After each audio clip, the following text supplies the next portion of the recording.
Musée azaki na une partie naé Lumumba azaki kati naé. Quand je dis Lumumba, sa façon d'aimer le pays, sa façon ya kolinga ko garder culture, sa façon ya kolinga ko tombola honneur ya pays, peut kolinga ke mboka na biso eza pona biso, c'est-à-dire que notre pays c'est pour nous, le Congo appartient aux Congolais. Moi je peux pas penser que M.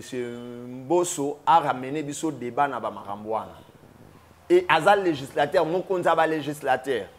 Quand tu devais nous dire, bah, chinois, bah, nini, d'abord en termes de la loi, qui est congolais d'origine?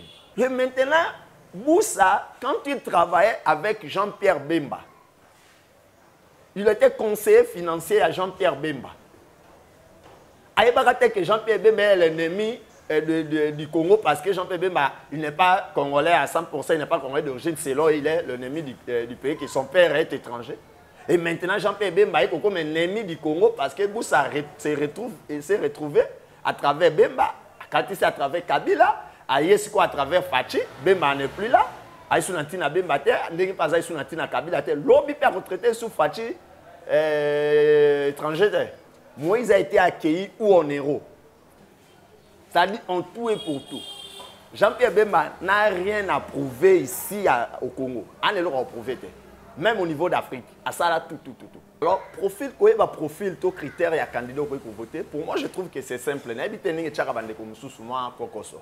C'est-à-dire, tout politicien, au hasard, acheteur de conscience, au hasard, un bon on a yé, pour batubaz landaye et belé. O yaka ko corrompre bato mbongo apesi yo mbongo lobi aza isu na besoin na hotel soki na besoin na apesi yo mbongo par après à rejeter yo moto nyonso azwa ko tiaka mbongo wana il faut pas ko voter parce que soki voter pour ache mbongo na ye yeba ka kolinga zongisa mbongo ache wana ba fois 10 fois 15 Congo ezaka parmi ba rares pays au monde oyo ba autorité les gens au baza censé ba bénéficier na ba considération moko bo na ba grandeur moko bo na ki personnalité moko bo. Je peux même te dire que en 2006, Gulanda a voté à président de la République, il est Jean-Pierre Bemba. Alors, l'élo parce que tu as gagné un peu de millions. Au commis comme on a dit, l'équipe a tenu son akulu tout noyé au Simbi Luketo pendant que il y a un homme qui a respecté. Jean-Pierre Bemba a des ministres plus supérieurs à Guy Lando dans l'actuel gouvernement. Ce qui est sacré, il faut Moïse Sangana, Moïse, Kabila, Matata Pogno, Kamere, Fayulu, Muzito, ce qui va Sangani, va Simbiende et ça la force. Ok, ça peut quand même Ubangi sa Kayagno sacré. Tendance attitude de Guy Lando envers Jean-Pierre Bemba, c'est logique na aura à Bemba, aboya ça un petit, impoli, mbote na misoabat. C'est-à-dire que ce qui maman na chinoise. Papa na congolais au botami aux congolais d'origine. Mbote bande ko balandi di pa nyonso bozwami wape pa iboko landa émission na bino to lobela Congo émission oyo bozelaka chaque jour ba bonne année na yebete bozali belé na ngonga oyo bozolanda biso na Sekli Wenzi bozolanda biso na Kalamba na Bikoro na Ingende na Mbandaka na Grand Équateur Mobimba bande ko poto to bosali bino te na Amérique na Asie na Afrique, na Europe, partout dans le monde, on appelle une bonne année. Le 16 janvier 2023, jour pour jour, 22 ans, Oyo Kondo, Laurent Désiré Kabila, Tikabiso, Wapepa, Imisa Malenge Malaki, Tomoni Mama Olive Lembe, na famille. Il y a Lumbumba, qui a mis ça, le lot sur l'actualité vraiment la République démocratique du Congo. Le lot est pour la première fois en 2023, Maître Willy Mbongo, avocat du barreau de l'Équateur. Il y a Maître Willy, bonne année. Ah, bonne année, meilleur vœu de Séraphin. Maître Willy, jour pour jour, 22 ans, depuis Kondo, Laurent Désiré, Kabila, Tikabiso. Et pas d'ailleurs Laurent Désiré, Kabila, Azakine. Bon, et pas d'ailleurs Laurent Désiré, Kabila, d'abord, nous avons un mois Simamouké. Très bien. Dans Azakine, on a Bitumba, on a fidèle naé. En tout cas, je le voyais comme tout rebelle. Ouais. Tu vois, impression, au biso, on a dit que rebelle, pour nous, lorsqu'on grandissait, rebelle, nécessairement, c'est un mauvais monsieur. Moutoua Bomarabatou, Moutoua Rapon Obebi Samboka, l'image un peu Nazaki Nangonae. Bien que Nazaki Nangon a la faculté intellectuelle, nous sauté, va résumer ça noté parce que j'étais encore mineur, s'il faut qu'on se le dise. Nazaki non mineur d'âge, je comprenais absolument rien. Mais c'est fait que, dans Waïe, premier jour à Kotaki, Batoubayamba, qui est presque dans la ville Nyos, chez moi à l'Équateur, en Bandaka, Azaki bien accueilli, ici à Kinshasa, tout le monde qui est entré fidèle. Étant au musée à Bandi qu'on dirigeait, 3 ans à Salaki na pouvoir, il n'a pas vraiment été aussi bien compris na rigueur ayaki nango. Na rigueur ayaki nango, na patriotisme nationalisme ayaki nango, le patriotisme absolu ayaki nango, soit ma patrie, soit rien. Donc, pour na ayaki mboka. Et par après, lorsqu'on a assassiné Musée, tout qu'on comprendre et dans mon musée, azana moi ba po ya ba homme politique qui est belé ba les na Congo. Je peux vous dire Musée azaki na une partie na ye Lumumba azaki kati na ye. Quand je dis Lumumba, sa façon d'aimer le pays, sa façon ya kolinga pour garder culture, sa façon ya kolinga ko tombola honneur ya pays, peut kolinga ke mboka na biso eza po na biso, c'est-à-dire que notre pays c'est pour nous, le Congo appartient aux Congolais, pas aux autres personnes. Richesse à Congo, ils apprennent à Congolais. L'esprit Lumumba et le musée aussi à Zalaki. Même si Lumumba Salaki nous sous, le musée pas Salaki. Parce que Lumumba, na musée, Bazaba Tumoro, Bazabaki Karake, Congo pour les Congolais, c'est tout. Il n'avait pas la diplomatie. Ça dit que moi, façon que le Congo apprend à Congolais, mais il faut avoir aussi la diplomatie. Il y a Roloba ou bien à ramener l'intérêt Congo pour les Congolais. C'est ce que Lumumba et Musée Bazanga qui peut oumelate bangonyos. Lumumba a fait un pouvoir comme Premier ministre 6 mois, Musée 3 ans comme président de la République. Bon, presque 3 ans. Et Musée était parti. Musée 3 ans, oui, 3 ans dans mon dame. Après à Kendall. Et aussi dans mon Musée, na casquette, il y a Mobutu. Na casquette à Mobutu, Mobutu avait aussi le courage de dire non aux Occidentaux. À un moment donné, Mobutu disait non aux Occidentaux. Et Musée aussi avait ce courage. Il y a non aux Occidentaux, puis il y a innover. Bien que Mobutu a ça qui a un peu de brutalité, dans la réalisation, et là, il faut que biso vraiment ma bemingi tozo sibir en otile là Musée na mona kaya wana. Et si Mobutu Mindele balongola qui soutient pas les États-Unis et ses alliés balongola qui soutient pas Mobutu ba pesa Musée parce que Mobutu a remis koloba non. Et Musée à cette époque azalaki nanu na zamba na maki, il n'avait rien, il n'avait même pas la bouche de dire oui ou non, on l'imposait ndenge ba pesa qui est rwandais. Et Musée Tangaye a tali, oh, Zambo Kanabiso, comment bateau Bakoyabo, Diamani et tout, ça c'est pour les Congolais. Et Musée avait dit non. Yep écoutaye ou écoutaye. Alors, Musée, Andimaki Kotamblana Rwandais, Azalaki vraiment aveuglé parce que à Sosola qui a vraiment déguerré la biso danger. Musée à Sosola qui m'a dit non la chambre sous-souté. Le problème c'était quoi? Musée a dit que bateau dans ce qui est na bango, bateau a pour intérêt yamboka na bango. Mais comme j'ai pas d'autres personnes qui accompagner, ngapona que no sala makamona ka na mboka na zaka kana bango alors ba accompagner nga soki na komi na mboka na na okuta bandeko na nga alors na koyebisa bango tala mboko za biso bato ba yaki na nga bazolinga ke ba memanga l'intérêt qui est côté na bon. C'est ce que Moussa avait fait. Quand il est venu avec les Rwandais, la première personne à chasser les Rwandais ici c'était Musée. Même la communauté internationale n'était pas d'accord que Musée abandonne na Rwandais. Donc c'était un peu ça. Et il avait dit non. Mais ayaka na Rwandais te pona ki ba Rwandais batikala awa. Ezalika ke azaki na bali mususuté pour aya ko exprimer volonté na ye. C'est comme ça, passé qui à travers Bango, on a Sima, à Bengana Bango, ce qui a été fait. Mais, lors où déjà, degré infiltration, ça qui est, ils ont déjà ma casse, que nous est parti, 22 ans plus tard, infiltration les allées, nous sommes en train de subir cette infiltration. Bien qu'il y a des gens qui s'attendent que les bateaux arrachés n'aient pas de ici là. Alors que les bateaux, même ceux qui ont Bengani Bisso, tokopesa apparence ya kokende mais tokozala kaka na mboka wana et tokobanda korendre kaka pays wana vie difficile. C'est ce que nous sommes en train de vivre aujourd'hui. Bah service ya sécurité nyonso est infiltré, c'est-à-dire il y a déjà une racine d'infiltration. Une racine d'infiltration et vandana que ceux qui même bomeki pourquoi infiltré c'est Séraphin Moutaï Kotina Bata Séraphin il est en connivence avec les Rwandais. Bolongo les Séraphin mais il y a encore d'autres racines que les arts visibles étaient à l'Aïnibo de Bozomo n'a pas conséquence il y en a plusieurs groupes armés dans l'Est M23 on peut chasser les M23 aujourd'hui. Mais dans 5 ans, dans 2 ans, 3 à 4 ans, il y aura encore un autre groupe d'armées. C'est déjà Babanda qui ont réclamé déjà. Donc, vous voyez un peu. Donc, c'est vrai qu'il y a un système qui sera Mobutu, mais sera Mobutu unité, il va toujours aux ala. Bato Babanda pour menacer Libanda, dans village frontalier, dans la frontière, tu vois.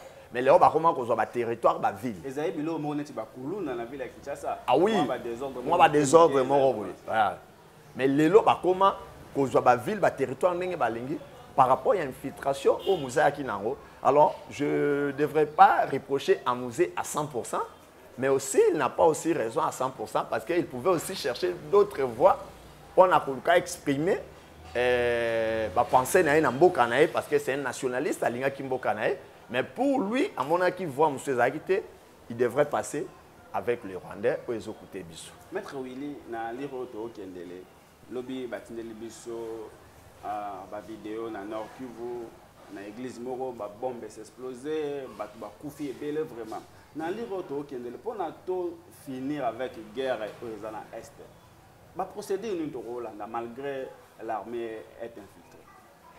Bon, moi je trouve ba guerre wana eza ba guerre ezali créée par la communauté internationale. Très bien. Eza communauté internationale mutu à travers les Nalobaki, il y en a qui, à travers les Bachaki Musée Maboko, à travers les Rwandais, ils sont infiltrés, on va travailler dans les pays frontaliers pour créer l'Arabie sur la guerre. Parce qu'un pays comme le Rwanda, ceux qui ont la jamais à la pour provoquer la RDC. Non, non. Parce que Kinshasa a déjà 12 millions d'habitants. La RDC, nous sommes au nombre de nous sommes plus de 100 millions d'individus.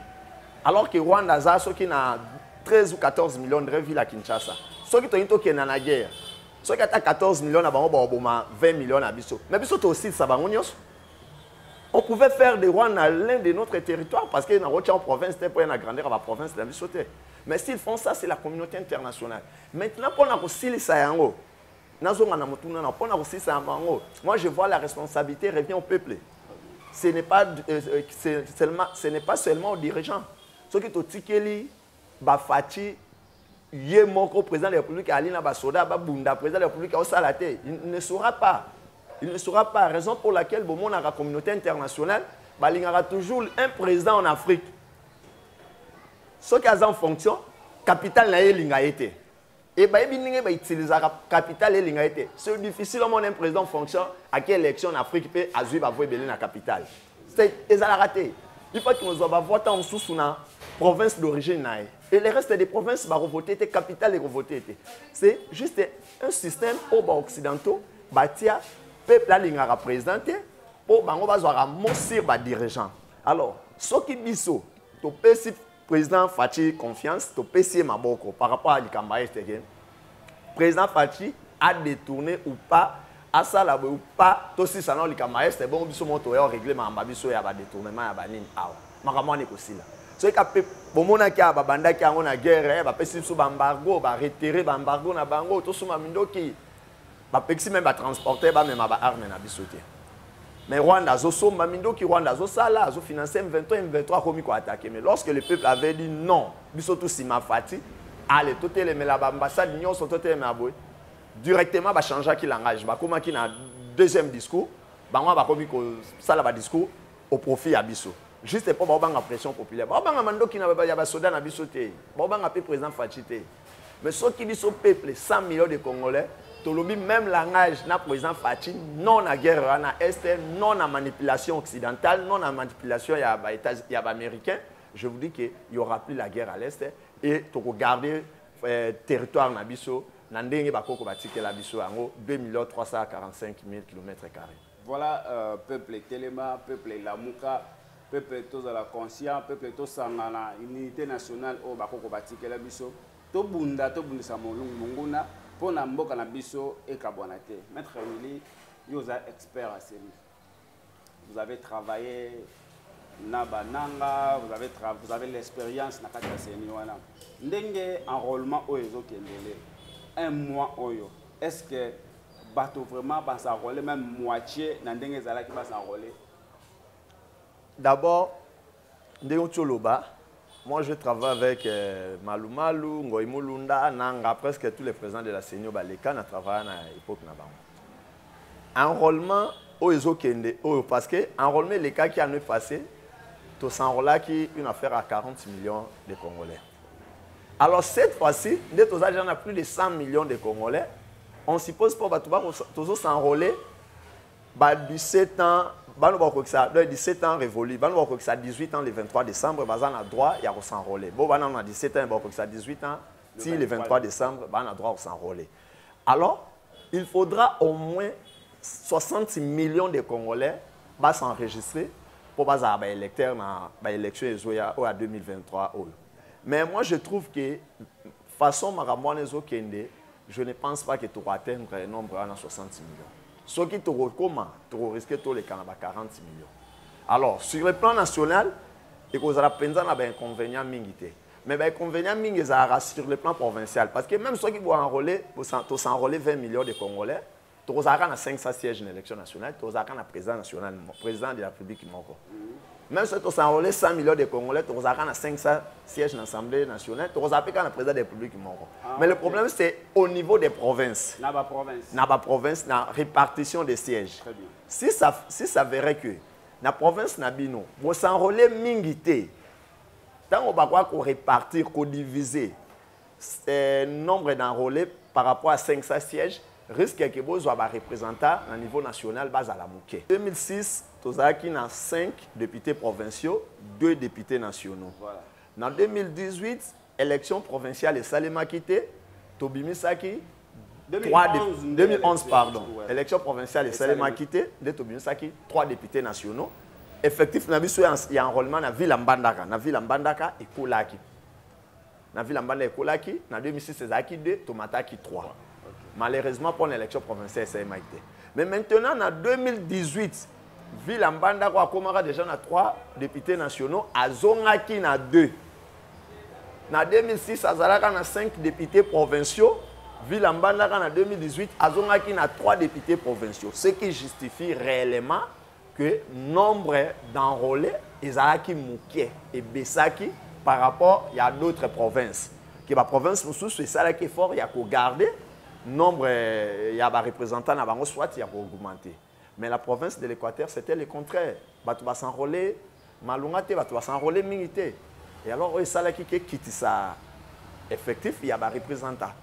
Alors, moi je trouve que les Équatoriens, Banambandaka, Ingende, Bolomba, Bikoro, Bwende, Makanza, Bomongo, Bazolela, province des Otambolate, province des Otambolate, Bakonza qui chasse bazo qui peut sauter. Mais c'est le moment.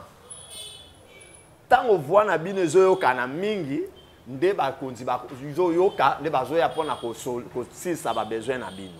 C'est-à-dire que le besoin s'exprime. Tant on bino bozana bato ebele to bako exprimer la bino besoin. Si ko boana besoin bakonzi ba ne po besoin na binezo e banate. Alors qu'est-ce qu'il faut faire pour avoir besoin de biso bana mbanda ke bana? Pour avoir besoin de bana mbanda ke bana yo kana lobby na 2024. Ils allaient photo que na ko s'enrôler ebele. Bana mbanda ka bana Équateur mobimba to s'enrôler ebele. Ceux qui to s'enrôler ebele et que mbanda ka to na 2 députés nationaux, to mati to komi na 4. Déjà avec 4 personnes, ba lo ba répondre intérêt na, tu vois pas que 4 na 2, moi force ça mingi na 4. Province Mobimba Équateur, tout ça seulement à 12 personnes, il faut pas lober la province Mobimba à niveau national. Voilà. Alors, ceux qui parlent 12, qui ont commis 19 personnes, 12 personnes, ils sont une gang. Au moins, que voyez 19 et que musique qui a 12.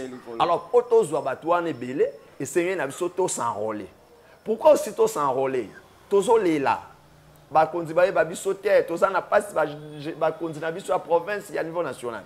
Tous s'enrôler pour permettre na bisso to sanctionner ba o ba sala ki mabe. O ya sali malamu to reconduire. O ya sala ki mabe to sanctionner to kotisa ba tu ya sika vent ya sika ba jeune bandeko oyo bazana ba ambition pe bazana makanisa kitoko pona développement ya province de l'Équateur. Maître Willy, neti na Équateur. Critère top profil nini oyo candidat akoko zala nango po azala élire na ville Mbandaka. Na komeka kosenga na bandeko na ngai ya bana Mbandaka d'abord pe Équateur mobimba.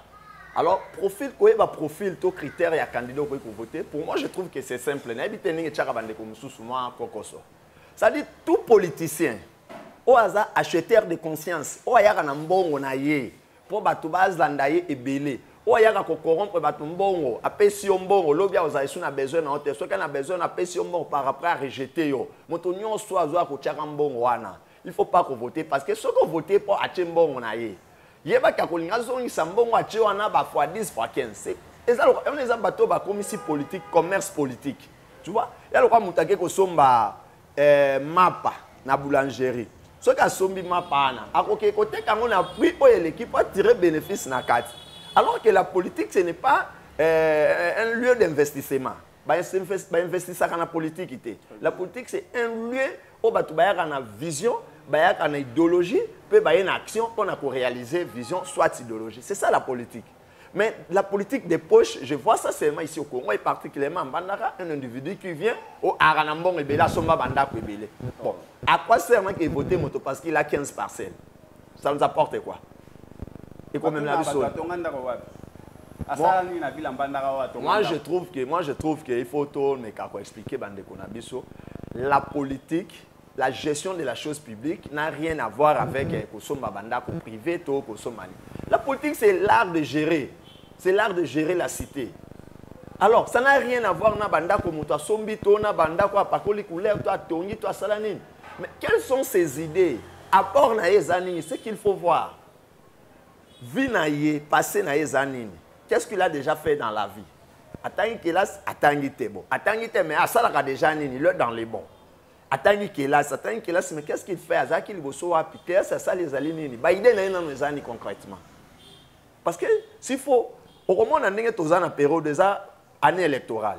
Au moment on a bango na enrôlement na bazo kende ko benga ba tu ko kabaka bambongo ya to banda ba bandi même campagne avant date. Na campagne basombi ba polo ba laisi batu ba mapa ba lambi biloko ba ngombe ba sombi masanga batu ba meli et so ikage sili bo voter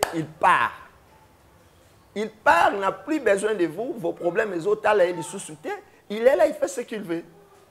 Et il n'a rien à voir avec l'intérêt na bino akota kapete d'ailleurs pour lui ezana zone salon ba mbongo na ye obino boliaki pe atonga bandaku na ye. Siko na onde tolo ba we ata numéro en connaît bipé ba député ba komo benga ba komo rappeler siko bazo benga siko so bipé rappeler ba numéro nyonso ouais eza boye so bipé député siko a benga ata yebi numéro te so ebise ka par exemple député no ngende so c'est ka ngamo na ngende obiste moi qui mongo mukebo royamba yo yeba ke mbonga parce que bayaka moi je parle avec eux bayaka wabi na $100,000 na changer on a ba franc congolais il faut mon nom tout ça il y a qui place bino vous allez changer franc on dirait bino bosimba dollar adimine bino voilà ba changer ka franc so ki wa kokoti ngenda komi na Mbandaka akei mutu bwana franc te azui franc petanga oza franc na zo boya ba biya ba 10,000 francs azo boya ba biya ba 10,000 francs so ki ba biya ba 500 na ba 1000 francs tala degré muta o dénigrer bino alors que bino bozo voter et pe sans boyer ba son rôle.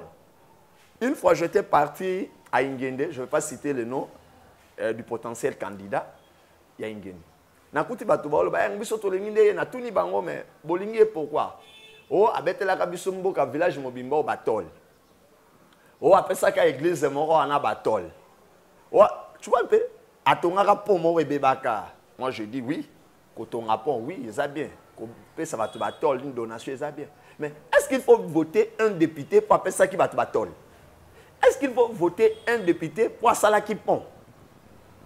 Est-ce qu'il faut voter un député pour Achar Robo dans la ville Morobo na pays? Est-ce qu'il faut voter un député pour Azan École Naeba na Batanga? Est-ce qu'il faut donner confiance à un politicien pour toi finir à batu mingi na ba radio na ba télévision na ba réseaux sociaux? Non. Mais il faut voir la vision Il faut voir la vision, l'idéologie, l'action. Sa vision est quoi? Et les gens ne veulent pas voter pour la vision. Les gens veulent voter pour le matériel, la tchaki manzane. Alors, le matériel, on est à Otolobara. Bon, par contre, on m'a foutu dans mon nom. Il n'y a rien, il n'y a rien. Ce qui vous dit, les députés vont prendre l'intérêt dans bino. Et que l'État, a apprécié par le Nabino et que l'État a agir dans le territoire Nyon Soya Congo. Vous n'aurez plus de problèmes de tôle? Voilà, Maître Willy, est-ce qu'il y a une période où la propagande est bannie déjà? Non, nous avons une activité préélectorale et enrôlement. Tout ça, nous avons un enrôlement. Nous avons enregistré l'enrôlement. Et l'identification, il y a des électeurs. Nous avons enregistré les électeurs. Carte, ils ont signé pour les électeurs. Enrôlement, ce n'est rien d'autre. Nous avons enregistré les électeurs. Il y a un autre monde qui déjà précipité pour lancer un message de campagne électorale. Et comme il peut des autres dans le cadre de Grand Équateur et pas dans l'Équateur, ndeko Bembana, ndeko Lucien Boussa, ezo Yinda, Maramopé à Congolité, et comme il déjà ko banque ça parce que tu as un message oyo ndeko Lucien Boussa à la sac et bandaki na ne pas na été. Et bandaki et pas Papa Mbosso. Papa Mbosso a bandi makambo ba américain, ba chinois, ba nini. To qui dit bundi boupé azuango et comme il pas ndeko na biso Lucien Boussa oyo alobaki makambo ya ba nationalité yango wana lelo e komi problème na kati to yokaki na conseil des ministres l'équipe Mama Eve asilikaki et puis et tiaki moi des ordres na kati ya conseil des ministres Maître Willy Équateur et zappé na ba étranger mais na yokaki ndeko Jean Le Seboussa wangani ki alobi alobaki yango tete mais na kati ya conseil des ministres makambo ngo pe elobama ki Mama Eve asilikaki Olanda qui paye message en déco, les chiens pour ça pour na mboka place azalaki. Ndeko Séraphin, je ne suis pas le seul, mais parmi Congo ezaka parmi ba rares pays au monde où il y a autorité, les gens au bazar censé ba bénéficier na ba considération morobo na ba grandeur morobo na ki personnalité morobo ndé ba memara débat na C. Parce que moi avec toutes les considérations que nous avons vis-à-vis du président de l'Assemblée nationale, Mbosso, moi je ne peux pas penser que M. Mbosso a ramené ce débat dans Maramboana. Et Azal législateur, mon comptable législateur, quand tu devais nous dire, Chinois, Nini, d'abord en termes de la loi, qui est Congolais d'origine? Il faut qui est Congolais d'origine en termes de la loi. Voilà. Congolais d'origine, ezali moto oyo moko ya ba parents na ye azana nationalité congolaise d'origine. C'est-à-dire que ceux qui maman na aza chinoise, papa na congolais, obotami oza congolais d'origine. Congolais d'origine sous azali nani azali batu oyo ba se retrouva avant tout comme en 1960 na territoire où les autres ont RDC. Montonnion soit se retrouva à la RDC avant 1960 est congolais d'origine, quelle que soit sa race. Alors moi je trouve que c'est irresponsable. Na niveau ya ministre Boussa, puis na niveau ya président Mbosso et ministre Didier Boudimbu, il y a que traiter d'abord batu oyo baza na papa étranger, maman congolaise a traité baron qui baza ba ennemi en boka. Moi je trouve c'est irresponsable, ça c'est de 1. Et de 2 c'est encore trop irresponsable. Trop irresponsable, na niveau ya Jean-Lucien Boussa a traité papa Jeannot Bemba d'un étranger. Le ministre Boussa ne peut pas traiter papa Jeannot Bemba d'un étranger depuis quand papa Jeannot Bemba est étranger. Papa Jeannot Bemba est congolais d'origine. Sur tous les plans congolais d'origine. Et maintenant, Boussa, quand il travaillait avec Jean-Pierre Bemba, il était conseiller financier à Jean-Pierre Bemba. Aïe que Jean-Pierre Bemba est l'ennemi du Congo parce que Jean-Pierre Bemba, il n'est pas congolais à 100%, il n'est pas congolais d'origine, selon il est l'ennemi du pays, que son père est étranger. Et maintenant, Jean-Pierre Bemba est comme un ennemi du Congo parce que Boussa s'est retrouvé à travers Bemba, quand il s'est à travers Kabila, à travers Fachi, Bemba n'est plus là. Aïsounatina Bemba, n'est pas Aïsounatina Kabila, l'objet peut retraiter sous Fachi étranger. Toi, ennemi, à dignité. Non, non, non. Moi, je ne voulais pas que toi, même ma politique, n'a pas niveau. Oui, le débat démocratique, ça existait. Mais toi, même, un discours discriminatoire. Il y a race, il y a ethnie, il y a origine. C'est les gens ensemble, kuna balobi, bino déjà buromo bunda, bato union sacrée déjà bango na bango baromo bunda, c'est que komi bien te, bazo Moïse Katumbi bazo bangisa bango na ba élection. Moïse azo bangisa. Oui, parce que balobi ba message wana nyonso bazo lancer en contre Moïse Katumbi, mais cette fois-ci et simbite côté Moïse et quoi côté il y a papa Jano. Bon, là ça n'a pas de sens. Moïse, je ne sais pas. Moi, je le trouve, c'est un Congolais par présomption. Pour Alobaraza Congolais, je ne sais pas sa vie, dans mon arrêt, dans la radio, dans la télévision. Il était aussi gouverneur. Pour moi, il est Congolais d'origine. Parce qu'il avait candidat député national. Il était même élu. Il est Congolais. Donc, pour moi, je ne trouve pas qu'il n'y a aucune loi où ils ont traité Moïse d'un étranger. Le président de l'ensemble, Moïse Katumbi, est Congolais. Mais dire que Bazo Bangaye, en quoi? Qu'est-ce qu'il a déjà fait? Il a déjà prouvé sa force au Congo. Sa popularité à l'Obakana, s'il a prouvé au Congo. Moïse a été accueilli où en héros. Parce que nous sommes siko au Congo. Nous sommes siko. Les politiciens, batamboli ba province est belé, bayamba bango plein.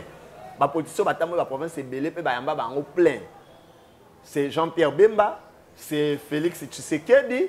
Martin Fayoulou na élection, il y a 2023, puis encore, on a plein, na ba province est belé. En dehors, il y a la province d'origine. Mais Moïse, il me semble, Moïse Katumbi. À ça, la rabat plein. Mais Moïse, na mona plein na Lubumbashi, na Mouké, na Kisanga, na deux provinces. Alors, si il faut prouver force na alors à ça la qui tourne na safari. À ça la yango. Il passe ici à Kinshasa, tout le monde a bayambaye na Kinshasa, on a mon anante, so il va dire mona mais pas moi. À Kinshasa, il bayambaye, Bakongo, Matadi bayambaye, Mbandaka, a tourné un peu Kindu. Tout le monde a force na. Mais je pense que pour le moment, Moïse a reconnu ça. A reconnu ça quand il y a union sacrée. Ce qui est union sacrée ko banga muke, il faut Moïse a sangana Moïse, Kabila, Matata Ponyo, Kamere, Fayoulou, Muzito, ce qui va sangani va simbiende et ça la force. Ok, ça peut quand même banga ça quand il y a union sacrée. Mais actuellement Moïse est moi je vois que le boulevard est libre pour l'actuel président et a combriqué son deuxième mandat. Nanga moya Équateur kuna pe tiraillement vraiment kaka bango bato union sacrée il y a Équateur même to ba des autres peut-être. Tomoni Jean-Pierre Bemba azaki na mbandaka na akutani na ndeko na ye Guy Luando apesi bato nyonso mbote mais Guy Luando apesi mbote te ba acte wana osa analyse on. Les gens ceux qui ba otala basukaka kaka na komona te. Il faut qu'on monte à Rapenza. J'ai regardé, tu as regardé ce que tu as vu. Tu as là une image. Jean-Pierre Bemba a yé à Zopé Sabatumbongo, Mbote. Tout le monde était debout. Regardez l'attitude de Batu. Papa journaliste, mais quand on a Mouké. Et papa réalisateur Zouangay. Batu tout battu le Magiboy. Lorsque Jean-Pierre était en train de saluer les gens. Boy. Il y a respect, il y a considération, il y a histoire, il y a Obem Bazali. Et Guy Luando était comment? Guy Luando était Makibo. Mais mon cher, Guy Luando a Zaleki en tout et pour tout devant Jean-Pierre Bemba. C'est-à-dire en tout et pour tout. Jean-Pierre Bemba n'a rien à prouver ici au Congo. On est là à prouver. Même au niveau d'Afrique. À ça là, tout. Encore moins à l'Équateur. Mais Guy d'abord, nous avons tracé chemin. Jean-Pierre Bemba, fonction éthique à la Simba Yamnene na vie et est président de la République. Mais Jean-Pierre Bemba fait des gens présidents de l'Assemblée nationale. Des gens, je dis bien des personnes, président de l'Assemblée nationale. Jean-Pierre Bemba a des ministres plus supérieurs à Guy Luando dans l'actuel gouvernement. Vous voyez? Et il est aussi plus âgé son aîné. D'ailleurs, je peux même te dire que en 2006, Guy Luando a voté comme président de la République, il est Jean-Pierre Bemba. Alors, l'élo, parce que tu as gagné un peu de millions, au commis comme on a dit, l'équipe a tourné au Sona, Koulou, au Simbi Luketo, pendant que qui a bon respecté. Tu vois, pour moi, l'acte que Jean Pébé m'avait posé, ils ont mabé. Mais tendance attitude de Guy Blando envers Jean Pébé Bemba, c'est logique na aura à Bemba, à boya ça un petit, impoli, mbote na miso abat. Voilà, je tiens à rappeler Bad Nagnon sur l'Équateur. Bon, ça dirait na Asibel Équateur, mon père Mbandara, ma mère. Équateur, mon père Mbandara, ma mère. Eza Asibel Oye na vitesse ya Rosaranate. Eza Asibel Oye. Kotia vision moko na kata Équateur. Kosangisa bana nyonso ya province ya Équateur. Bakoma ini. Bana nyonso ya province ya Équateur. Bazala na solidarité. Basala misala na vision ya Équateur, mon père Mbandara, ma mère. Par là, je tiens à remercier maman Nana Mbombala, maman des orphelins. Il y a sa visionnaire, fondatrice, il y a Asibel Équateur, mon père Mbandara, ma mère. Merci, non, maman. Kende se liboso. Kalaming te Équateur, mon père Mbandara, ma mère. Et ceux qui sont dans la ville Mbandara. Bazoya, kosala ra ndenge balakaka. Moi, moukie na ba hôpitaux. Moi, oyo romona na bakabola na bandeko na bango ba Équateur. Il y a Équateur, pardon. Bakabola na bandeko na bango ba équatorien. Merci na papa bienvenu Elimo. Balobi maison girée. Maison girée juste na Kasai Isoki. Soko yowana. Rozwa biloko nyonso. Ya ba cordonnier. O cuir. O singa o nini nyonso ezawana. O basalisaka lipapa, o basalisaka couture ya ba cordonnier. Na place que le boulot yeka na Isoki Kasai au parquet Karna. O kozwa biloko nyonso. Merci na maître Jacob Mbangi. Balobi mupepe sike zoya maître Jacob Mbangi. Yende muto akangi masolo ba jour oyo. Maître Jacob Mbangi. Soko yebi comme on était maître Willy wala collègue na yo Jacob Mbangi. Yo muto akangi masolo vraiment mikolo yo mupepe sika. Eza pas maître Jacob na kuta nso bino mbale bo solo la. Na pesi mbote place Azali, confrère nanga Jacob, place Azali, bambote. Voilà un jeune visionnaire, jeune oyo azo sungape ba jeune oyo lobi to ko accompagner que s'enrôler. Jour pour jour, 4 ans depuis papa Félix Tshisekedi a comme président de la République démocratique du Congo. Ce qui total parce que bah proclamé qui est président de la République le 9 janvier 2019. Le lot déjà le 15, le 16 déjà 4 ans, dans quelques jours, analyse nini au ça la gestion de la présidence de la République. D'abord, le mandat n'est pas un abus quinquennal. C'est-à-dire c'est pour 5 ans. Voilà. Lorsque un président de la République a une campagne, a même l'Arabie sur un programme il y a 5 ans. Que ce beau dans 5 ans, je vais réaliser ceci, je vais faire ceci, selon vision et sa façon de voir les choses. Le président Fathi a été proclamé, comme tu viens de le dire, le 9 janvier. Le 9 janvier 2019. Mais à côté qui n'a fonctionné, n'a même date sur Anaté. Après, bon, presque déjà ce 4 ans. Alors, s'il faut parler de son vrai bilan, moi je préfère Tolo Belango l'année prochaine, en 2024. Mais comme tu m'as posé la question, je vais essayer un peu de dire. Bilan Naye, il n'a pas réalisé tout ce qu'il avait promis à sa ligne sautée. Mais je ne dirais pas encore aussi que son bilan est négatif. Pourquoi je ne dirais pas son bilan est négatif? Je peux vous dire, tant qu'on a la prévision, il y a une réalisation à Rosala dans le mandat. Il y a une rubrique aussi, il y a un prévu à la mais jamais, nous avons prévoir qu'il y a un mandat dans 10 milliards de dollars dans Kozwa. Il faut 5 milliards et la guerre à l'Est. Pendant qu'il n'y a pas la guerre à l'Est. Tu vois, tant le président Fathi Kotaki, bien qu'il y avait quelques groupes armés à Miké, dérangeara Penza Mingi Troté, dans l'Est des Alakikaka, mais il n'y avait pas la guerre à M23, c'est Silara Tobo Sanara. Le président Fathi Kotaki a banni la réalisation, guerre à M23, il y a eu d'autres obstacles naturels au Ekomaki. Alors, qu'est-ce qu'il faut faire? Est-ce qu'il faut que si ça va promesse, on appelle ça qui bat tout. Si ça n'a aucun cas d'urgence sur l'économie. La preuve est que tu as deux provinces en état d'urgence. deux provinces. Pourquoi la province est en urgence? Parce qu'il y a une guerre là-bas. Il y a une guerre. Alors, on a prometté qu'il biso à Sali en côté. Mais ce n'est pas dit parce que quelqu'un n'a pas réalisé tout ce qu'il avait promis que son bilan est négatif. Non. Son bilan actuellement à ce stade n'est pas négatif. Parce que pour l'instant, priorité na biso et ça aussi ça dans le Kamba Est. Bato balobi, ba projet phare au président de la République a lancé qui yango penyande échoué. Ce total projet à 100 jours. Et les gars à boye, bato nyonso bakanga maka babima na boloko etika na vide. Mbongo wana ezongate. Na rolo baneti 100 jours ezaki projet mon président lancé avec un impact visible. Voilà. Projet ezaki le roi nazo kota 100 premiers jours ngana bana ko réaliser maka bato ba mona kier na ye na sali quand même moins loro. Hein, ezaramo marama mike. Mais président, je peux dire, je ne sais pas si c'est une erreur, mais président, dans 100 jours, il y a marama minene.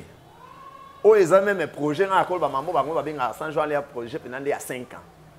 Bah, sur des moutons, construction, il y a une maison, il y a un camp, nini, tu vois un peu. Donc, ils ont un projet à minene, mais il y a un programme il y a 100 jours. Ce qui a été, c'est que normalement, ils ont irréalisable dans le temps. Tu vois, et ça qui est réalisable en attendant. Mais moi, je peux dire, ça n'a pas tout échoué. Ça n'a pas tout échoué. Parce que tout le monde a un saut de moutons. Mais ici, là. Saut de moutons, ici, là. Trop de promesses. Saut de moutons, ici, là. Là, il n'y a pas de bébé. Il y a un programme à 100 jours, ici, là. Tout la gratuité de l'enseignement, gratuité de l'enseignement, il y a un ezali. Bana bazotanga la mabele. Bana bazotanga ofele. Na mabele. Bazotanga ofele. Alors, oui. La condition libre. Baba et Zokota déjà parce qu'il y a un autre monde à ministre Tony Mwaba. Abandaki opération à ceux qui s'en bas à l'école, na moni certaines écoles. Baba Zokota na l'école ni. Est-ce oyebi akula? Na yoka. Eza mboka moko eza na Sidi Ubangi. Eza na kati na fin fo ya Équateur. Soko Taliban na nga bazotanga c'est déplorable. Ndako étage yango ba tia ba nzete lokala ba film ba vietnamien. Mais akula ezanga ndate nganda bandako batonga na mabele ezana bandako batonga boko école bana bakota na ba place edindaka eza ba place pe edindaka eza te bon nakoma na kula te voilà nazwi baba eza te bana baotanga na mabatie banzete bafandi likolo banzete. C'est ce que moi je voulais dire. Au moins on a lancé programme avec gratuité de l'enseignement. Tu sais que gros la mukate ka lelo lobby gratuité on peut. Vous savez à quelles conditions bana na bino na Équateur bazotanga et pourtant bino na Équateur bazo fournir nzete. Okendaka yo ozamu to terrain. Okendaka. Moi je connais toutes ces réalités. Il fallait me laisser le temps. Je connais toutes ces réalités. Moi je dis il faut qu'on banana un. Il faut qu'on banana un. C'est-à-dire même si on la voyage à 1000 km mais il faut qu'on banana pas moko. Tu vois, d'être aux Arabes bon nazo kende même bato ba kenda Belgique. Ils ont 8000 km. Maintenant, on a il faut mettre un premier pas. Après, tiens, comme à Belgique. Tu vois, actuellement, moi, je considère que c'est comme si je voyage à 1000 pas, mais maintenant, on a 10 pas. Si vous voyagez à 1000 pas, la place où vous mettre à 10 pas, vous avez besoin de sauter. Parce que la promesse au peuple a joué. Parce que moi, je trouve que et qu'on a réalisé que maman lobana na kula ici là na bafo na tu ici là il y a les années sur to comme na voyage que Congo est comme autozolinga voilà mais pour l'instant Congo est comme en beauté mais il faut encourager les premiers pas au président bandi net gratuité d'enseignement ninge to bandi alors ce maintenant il faut qu'on soulever que regardez il y a encore dans domaine on a gratuité ba école monsieur za viabilité il y a des écoles samba alors que il peut pas exister une école samba. Une école samba n'existe pas. Une école sans tableau, il y a raté. École sans crèse, elle a raté. École, école, les ensembles, il y a tout bâtiment, élèves, enseignants, crèves, l'orange, sonné format à l'école. Tu vois? Alors, s'il y a encore des écoles, ils ont viabilité. C'est-à-dire qu'il faut te soulever. Il faut continuer. Président, continuer. Donc, le chemin est encore long. Et moi, je vous dis, même ceux qui sont le président Fati, même moi, on peut signer à pouvoir, 10 ans, il y aura toujours des écoles où il y aura la samba. Sans pour autant, on a la volonté à retirer en état. L'école est offerte, oui. C'est ce que je suis en train de dire, le tout doit commencer. Regardez, je prends un exemple. Je prends un exemple. Dans le but positif, s'il faut parler du positif ou de la négativité à bilan l'année prochaine.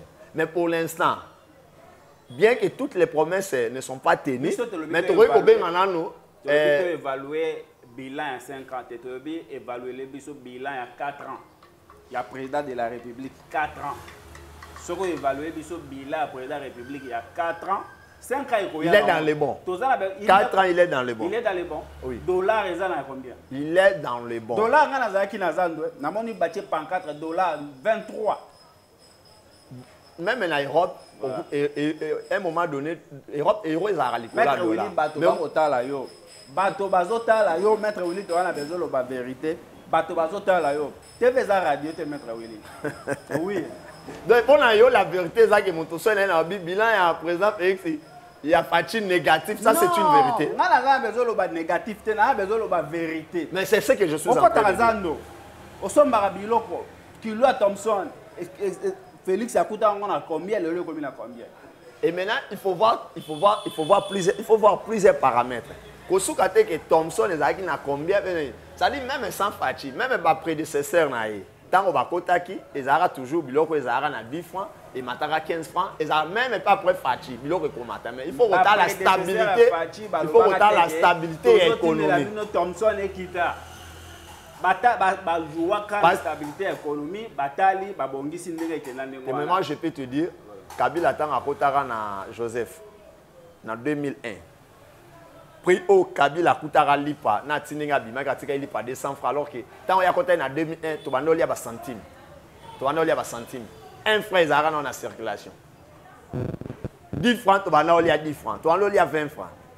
Mais pendant 18 ans, et ça lui dit ça lui nini il longwa 50 francs n'habite chez son maranini lelo. Donc c'est pareil. Mais il faut seulement voir on dit pas modèle à chaba indice na cha IDH indice de développement humain na PIB. Prix interne brut. Ça dit na indice de développement humain en andé au retard là que oui, bilo ko na on mata. Je prends par exemple au foot de la randako $10. Salaire nous a $20. Ndako na eu maté comme $15, mais au salaire est comme $40. Tu vois pas que ça et pas un problème té. Salaire est ça problème té. Mais ce qui est salaire ne tika la ki boy. Pe que biloko est mati. Ah, on a siko et ko jouer dans social na social ne ko encore renforcer ko beba. Mais ce qui est salaire est mati que biloko est mati légèrement, je pense que ça n'a pas dérangé le social. Bien qu'échanger, vraiment améliorer, bien été, mais il y a un dérangé. Voilà, je vais signaler Bissongonga. Maître Willy, si j'ai autorisé la semaine prochaine, tu reçois vraiment bilan. Bandoro Balandi, tu regardez, tu reçois Massima Ngonga. Semaine Oeroya, tu reçois Maître Willy dans le plateau. Tu reçois vraiment bilan chef de l'État pendant 4 ans. Tu décortiques, malembe, tu expliques bino. Ce qui est positif, Maître Willy a réussi à ce qui est négatif, Maître Willy a réussi à Maître Willy, tu comme na souka, na moni pe kalami était aux ça descendre pour na aucun s'enrôler. Bananga ba yo kan. Nazo qui ko s'enrôler na Mbandaka, na fief naturel na ngai. Na ko s'enrôler wana pour na ko lekisa message na bandeko que bakeba na politique ya achat à conscience, bakeba na politique ya poche. Tout ça li yango kala toza ko rompre zo mema biso kaka na passe nos représentants bazo sala musala na bango bien penzate et bazo ya rande pona ko luka ba izwaka bambongo na bango o ba investir. Alors nangana zo ngamuke par rapport baki sujet à bilan chef de l'État.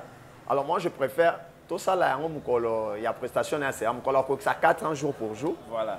Des journées en air profiter tout le bela 4 ans parce que kokina nté atika na moi mikolo. Très bien. Donc, c'est ce que je suis en train de dire, que je m'apprête, semaine au cas dans 2 ou 3 jours, et pour ça 5 jours, je serai à Mbandaka pour mon enrôlement. Et nous avons un message pour nous remettre la Bandeko. Nous avons d'abord à travers une conférence de presse, soit un point de presse si vous voulez.